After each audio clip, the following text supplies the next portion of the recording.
안녕하세요. 세상의 첫 선을 보이는 야생 과학 이야기꾼 한송순입니다.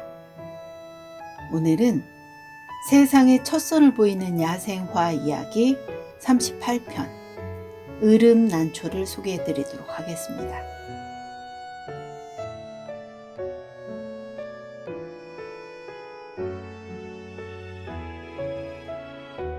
으름난초 꽃말은 부드러움입니다. 외떡잎 식물강, 아스파라거스목, 난초과 으름난초 속에 속하는 속시식물입니다. 난초과에 속하는 다년생 초입니다. 멸종위기 야생생물 2급, 국가적색 목록 취약의 멸종위기 등급을 받았습니다. 꽃은 초여름에서 한여름 사이에 노란빛이 도는 갈색으로 핍니다. 열매가 으름같이 생겨서 으름난초라는 이름이 붙었습니다. 크기는 50cm에서 1m 정도입니다.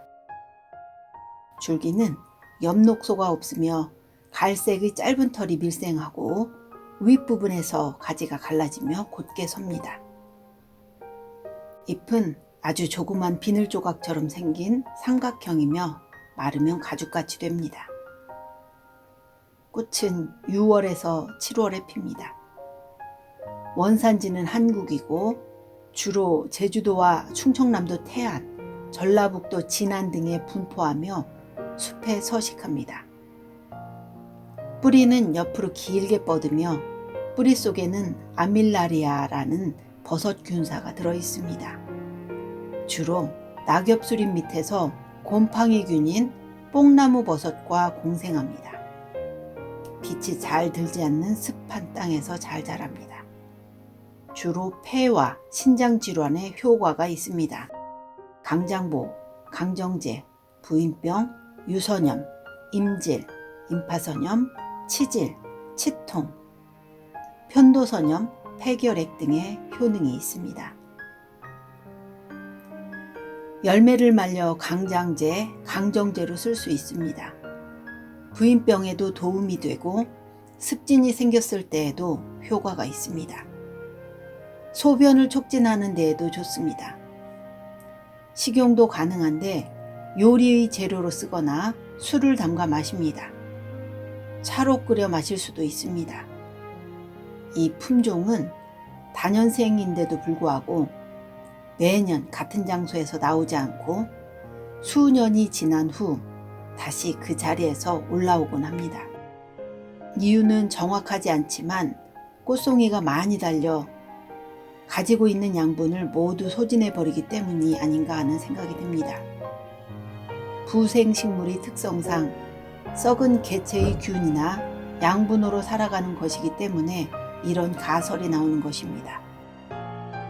부생란이란 자기 힘으로 광합성을 하여 유기물을 생성하지 않고 다른 생물을 분해하여 얻은 유기물을 양분으로 생활하는 난을 말합니다.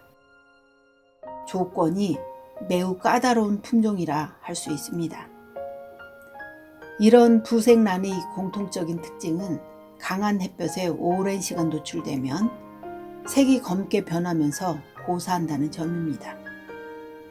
또 다른 특징은 주변 습도가 매우 높은 곳에서 산다는 것입니다. 이는 일반 초본류인 부생식물들이 사는 환경과도 매우 유사한 형태입니다. 천마와 비슷하게 자라기 때문에 개천마라고 합니다. 으름덩굴과 열매의 크기와 모양이 비슷하여 으름난초라는 이름이 붙여졌습니다. 환경부에서는 특정 야생식물 제43호로 지정, 보호하고 있으며 잘 보존되고 관리될 필요가 있습니다. 으름난초와 이름이 비슷한 으름덩굴이 있습니다. 으름 씨앗은 머리를 맑게 하여 앞니를 미리 알 수 있는 예지 능력이 생긴다고 하여 예지자라고 부릅니다. 예지자는 암세포에 대하여 90% 이상의 억제 효과가 있습니다. 씨앗의 기름에 들어있는 올레인, 리놀레인, 팔미틴 등의 성분이 혈압을 낮추고 염증을 없애며 갖가지 균을 죽이는 작용을 합니다. 예지자를 오래 복용하면 몸이 가벼워지고 병에 대한 저항력이 강해진다고 합니다. 특히 이질균과 폐결핵균에 잘 드는 것으로 알려진 약재입니다. 오늘은 세상의 첫선을 보이는 야생화 이야기 38편 으름난초를 소개해드렸습니다. 감사합니다. 아빠 처음에 저거 뭐 막 씹어 먹었어. 씨는 버리면 되고 삼켜도 돼. 진짜 맛있다 진짜. 야, 맛있겠다. 응.